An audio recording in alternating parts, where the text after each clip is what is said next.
Friend, hello netizen, welcome to my YouTube channel, Pinky Vlog. This is how the government housing looks like here in Hong Kong. Actually, ito po yung metro ng tubig nila at saka, ayan po, kuryente, ayan, at ito po may ilaw kami. At, good morning! Ayan. So, ayan po, meron po kami, ito po yung hallway namin. Ito po yung aming water hose here. And ito po yung ating fire escape. Yan. So, lagi po yan nakabukas. Huwag daw isasara. So, dito, very convenient po. Kasi, yan. Makita nyo, kada floor, meron po tayong ganito. Yan. So, ito po, overlooking. Ang aming building po ay 20 floor. Yan. Nasa 10 floor kami. So, kalahati ng building na to. Ayan, nakikita nyo. Ganyan po itsura ng aming building. Yan, nasa 10th floor kami. So, this is how it looks like. At meron kaming fire escape. Dalawang, both sides ay may pinabas for fire escape. And ito po, ayan. So, just for your information, ganito po yung aming housing government. Yan.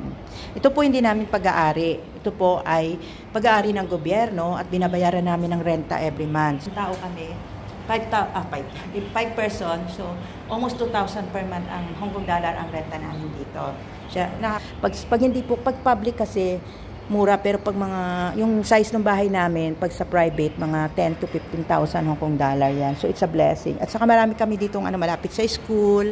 Ayan, overlooking pa ang nature. May playground sa baba. Andun yung basurahan sa baba. Kung saan maraming furniture ang tinatapon, kahit bago. Tapos doon po, may palengke kami sa baba. May park and shop. At doon po, meron po kami. Ayan, mga recycle box. Yan, nandyan may recycle kami para sa mga recycle. At ito po ang sampayan namin sa labas. Ganyan, pwede magsampay sa labas. So, yan po ang itsura. Kasi nga po, I just want to share to you how it looks like our government housing. Kasi nga sa natapos na event tungkol doon sa natapos na incident doon sa Typo. Kasi sa Typo, masyadong mataas, 31 floor. So, I don't know what are the problem to those. Ito po yung itsura ng aming government housing. So, ito yung hagdan namin. Sa kabila, ganito rin. So, dalawa. Doon sa kabila, may exit din kami. And this one, yan, laging naka-open yan. Laging binibili niya.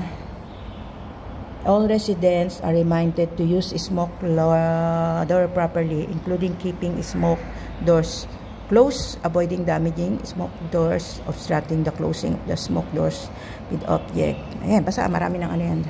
In the midst found in the fire services. Basta yan na. Ayan na. Actually, sabi nga isara daw. Pero ewan ko ba't kasi nakabukas. So, ayan. Parang sariwang hangin. For maintenance. Tapos ito yung dulo. Ito yung humming hose. Real. Kasi pag naglilinis sila dito sa floor, yun po yung amin dulo. Doon. So, medyo malaki-laki yung amin kasi sa dulo. So, ito po. Pero parang wala kaming sprinkler. Kaya natakot to lang. Huwag ka matakot. Pero ayan yung dulo. Usually ganito yung dulo namin. Pero tapos dito yung lagay ng mga basurahan. Yung basura dito. Yan tinatapon yung hindi makikita. So, yan. Makikita nyo open space here. Meron din playground sa baba. At diyan po sa baba. Yan na po yung entrance ng building namin. Diyan kami pumapasok. At, ayan, paganyan. Yan ang itsura ng aming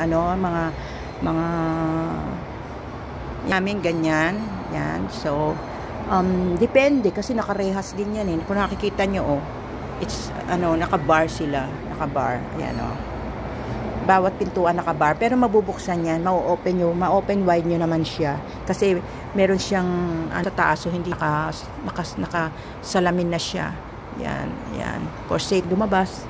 Just to show you na this is how it looks like our government building. Okay? Yan.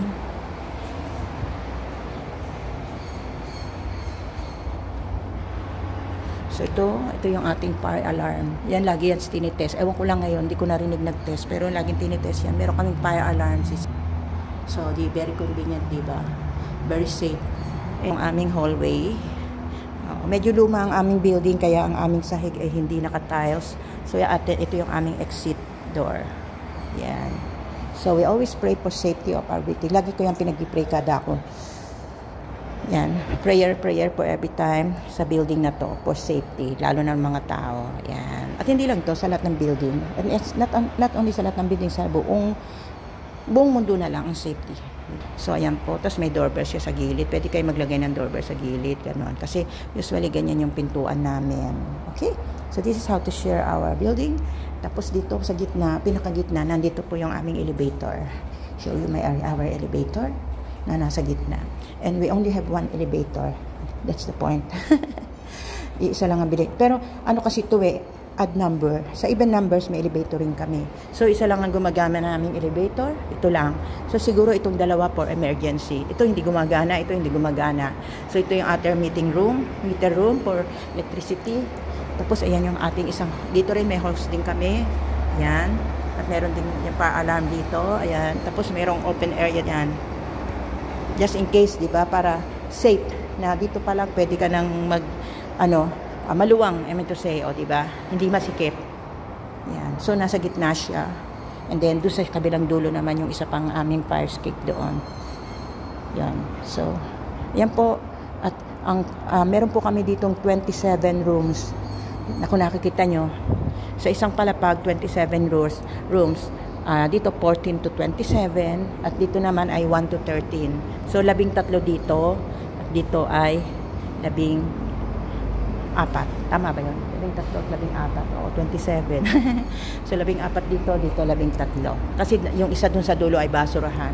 So, ayan po. Kaya ito yung ating, pero isang lift lang ang gumagana sa amin dito. Sa odd numbers. Sa even numbers ay isang lift din po. So, ayan po. Yan. Yan. Just to share you how our government building looks like. Dito maluwag, pwede kayo magsaya o mag-disco. De, bawal. Bawal dito. Kailangan always maintain na all the place, all the hallways, walang nakabalandra, walang nakakalat, walang kahit ano, hindi allowed. Kasi pag may nakabalandra dyan, may penalty yan. Naka-points, check yan na lagi ng management, araw-araw dumadaan sila. At saka dito po, lagi po itong nililinis. Once a week, may host dyan na nililinisin itong area namin. Kasi siyempre, nung nagkaroon ng SARS at saka COVID, talagang ingat na po ang Hong Kong government. Kaya everyday nililinis nila to ng host. Meron po akong vlog na may host, hinost ito nilinis. Yan.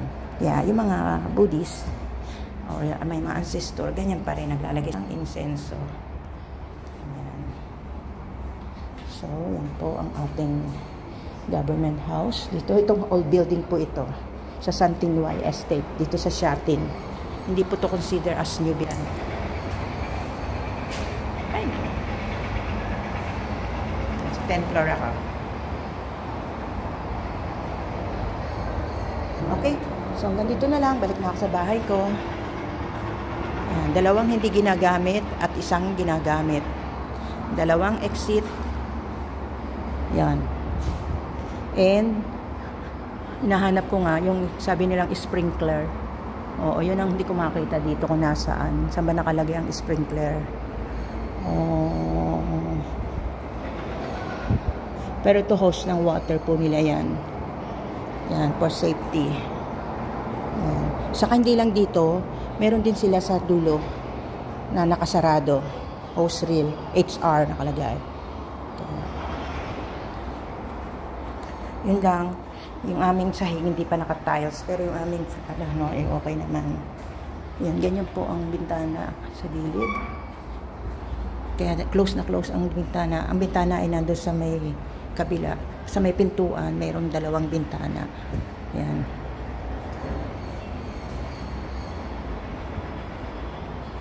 Okay. That's all. Ganyan po mga pintuan dito. At yan ang bintana. Pintuan. Bintana. At yung amin po, syempre, as Christian, meron tayong cross. Yan. Chinese ano rin yan. So, ayan po yung akin. Medyo mahangin kasi nasa akin ang open space. Yes. So, pasok na tayo sa bahay ko. Hindi niyo po mapapasok ngayon kasi fully booked. Puno ng bagahe. Puno ng mga ganito. Yes. At saka maliit lang naman ang mga government housing dito eh. Okay? So, welcome to my home. Home sweet home. Bye!